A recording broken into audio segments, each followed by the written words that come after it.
ഇപ്പോൾ കാണുന്നത് പ്രധാനമന്ത്രി കേരളത്തിലെത്തിയതിന്റെ ദൃശ്യങ്ങളാണ്. അദ്ദേഹം തേവരയിൽ എത്തിയിരുന്നു. അവിടെ നിന്ന് റോഡ് മാർഗമാണ് മറൈൻ ഡ്രൈവിലേക്ക് പോകുന്നത്. മറൈൻ ഡ്രൈവിലാണ് നരേന്ദ്രമോദിയുടെ ആദ്യ പരിപാടി. ധീവരസഭയുടെ ഗോൾഡൻ ജൂബിലി ആഘോഷത്തിലാണ് അദ്ദേഹം പങ്കെടുക്കാൻ പോകുന്നത്. അതിനുശേഷമാണ് കലൂരിലേക്ക് എത്തുന്നത്. അവിടെ വിവിധ വികസന പദ്ധതികളുടെ ഉദ്ഘാടനമുണ്ട്, റോഡ് ഷോയുണ്ട്. കൂടാതെ NDA റാലിയെ അഭിസംബോധന ചെയ്ത് സംസാരിക്കുകയും ചെയ്യും.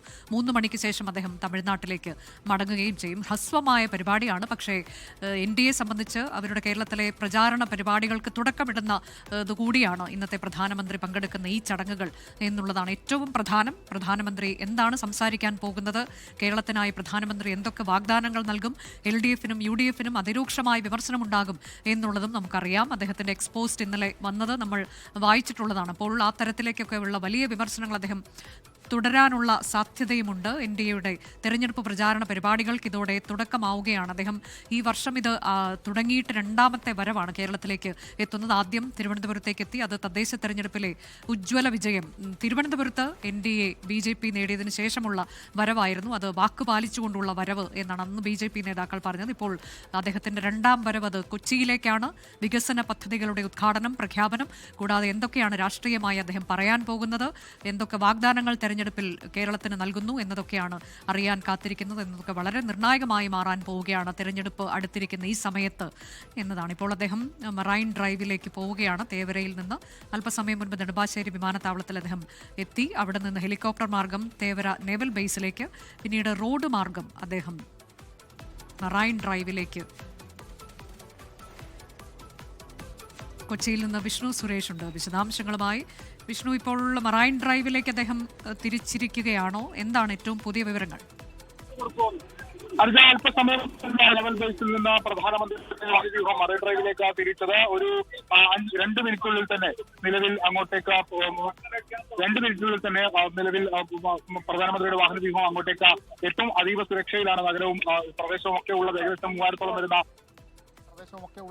3000-ഓളം വരുന്ന പോലീസ് സേനയെ പലയിടങ്ങളിലായി വിന്യസിച്ചിട്ടുണ്ട്. ഒരു തരത്തിലുള്ള സുരക്ഷാ വീഴ്ചയും ഉണ്ടാകരുതെന്ന കർശന നിർദ്ദേശമുണ്ട്. പ്രത്യേകിച്ച് ഈ യുദ്ധ പശ്ചാത്തലമൊക്കെ നിലനിൽക്കുന്ന സാഹചര്യത്തിലാണ് പരിശോധനകളും ഈ നിയന്ത്രണങ്ങളും ഒക്കെ കടുപ്പിച്ചിട്ടുള്ളത്. അല്പസമയത്തിനകം തന്നെ അദ്ദേഹം ധീവരസഭയുടെ സുവർണ ജൂബിലി സംഗമം നടക്കുന്ന മറൈൻ ഡ്രൈവിലേക്ക് എത്തും. അതിനുശേഷം മാത്രമേ ഈ പ്രദേശങ്ങളിലൊക്കെ അദ്ദേഹം അവിടെ എത്തിക്കഴിഞ്ഞ് പരിപാടി വേദിയിൽ കയറിയ ശേഷം മാത്രമേ ഈ ഗതാഗതമൊക്കെ ഇപ്പോൾ തടഞ്ഞിരിക്കുന്ന ഗതാഗതമൊക്കെ പൂർണ്ണ രീതിയിലേക്ക് മാറുകയുള്ളൂ. നിലവിൽ കൊച്ചിയിലെ നിരത്തുകളൊക്കെ വിജനമാണ്. അത് പ്രത്യേകം പോലീസ് നിയന്ത്രണത്തിലാണ്, പോലീസിന്റെ പൂർണ്ണ നിയന്ത്രണത്തിലാണ് കൊച്ചിയിലെ നിരത്തുകളൊക്കെ ഉള്ളത്. അദ്ദേഹം ഇനി എന്താണ് പ്രസംഗിക്കാൻ പോകുന്നത് എന്നുള്ളതാണ് കേരളം കാത്തിരിക്കുന്നത്. അദ്ദേഹം അതിന്റെ 2ാമത്തെ വരവാണ് ഈ വർഷം കേരളത്തിലേക്ക്. അതിൽ കൊച്ചിയാണ് ഇത്തവണ അദ്ദേഹം തെരഞ്ഞെടുത്തിട്ടുള്ളത്. അതിൽ 2-3 പരിപാടികളുണ്ട്.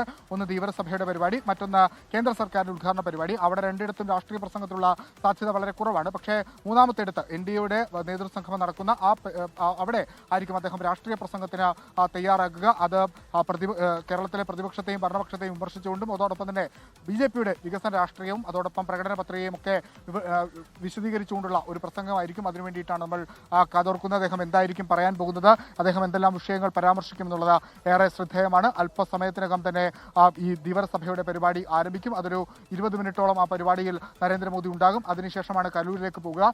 കലൂർ സ്റ്റേഡിയത്തിന്റെ കവാടത്തിൽ നിന്ന് കലൂർ സ്റ്റേഡിയം വരെ റോഡ് ഷോ ഉണ്ടാകും. ആ റോഡ് ഷോ പൂർത്തിയായ ശേഷം അദ്ദേഹം സ്റ്റേഡിയത്തിനകത്തേക്ക് പ്രവേശിക്കും. അവിടെ 2 പരിപാടികൾ, ഒന്ന് NDAയുടെ പരിപാടിയും മറ്റൊന്ന് കേന്ദ്ര സർക്കാരിന്റെ പരിപാടികളും അങ്ങനെയാണ് നിലവിൽ ക്രമീകരിച്ചിരിക്കുന്നത്. 3 മണിയോടുകൂടി അദ്ദേഹം മടങ്ങി പോകുമെന്നാണ് നമുക്ക് ലഭ്യമായിട്ടുള്ള വിവരം.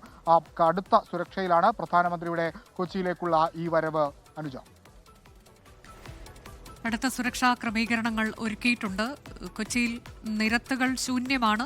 അദ്ദേഹം മറൈൻ ഡ്രൈവിലേക്ക് യാത്ര തിരിച്ചിരിക്കുന്നു. തേവരയിൽ നിന്ന് മറൈൻ ഡ്രൈവിൽ ഉള്ള പരിപാടിയാണ് അദ്ദേഹത്തിന്റെ ഇന്നത്തെ ആദ്യ പൊതുപരിപാടി. അത് ധീവരസഭയുടെ ഗോൾഡൻ ജൂബിലി ആഘോഷത്തിൽ പങ്കെടുക്കുന്ന പരിപാടിയാണ്. അതിനുശേഷമാണ് കലൂരിലേക്ക് എത്തുന്നത്. അവിടെ അദ്ദേഹത്തിന്റെ വികസന പദ്ധതികളുടെ ഉദ്ഘാടനമുണ്ട്. കൂടാതെ മറ്റ് 2 പരിപാടികൾ, അത് NDAയുടെ പരിപാടിയും കേന്ദ്ര സർക്കാരിന്റെ പരിപാടിയും ആ തരത്തിലേക്ക് കലൂർ സ്റ്റേഡിയത്തിൽ പരിപാടികൾ ക്രമീകരിച്ചിട്ടുണ്ട്. കൂടാതെ റോഡ് ഷോയെ അദ്ദേഹം പങ്കെടുക്കും. ഈ റാലിയിലൊക്കെ പങ്കെടുത്തുകൊണ്ട് അദ്ദേഹം എന്താണ് പറയാൻ പോകുന്നത് എന്നുള്ളതാണ് ഏറ്റവും നിർണായകമാകാൻ പോകുന്നത്. അതിനിടെയാണ് നമുക്കറിയാവുന്നതുപോലെ വലിയ രാഷ്ട്രീയ വിവാദമായി മാറിയിരിക്കുന്നത് NH-66 ഉദ്ഘാടന ചടങ്ങാണ്. അതിലേക്ക് മുഖ്യമന്ത്രിയെ ക്ഷണിച്ചിട്ടുണ്ട് എന്നുള്ളതാണ് BJP ഇപ്പോൾ ഉയർത്തുന്ന ന്യായവാദം.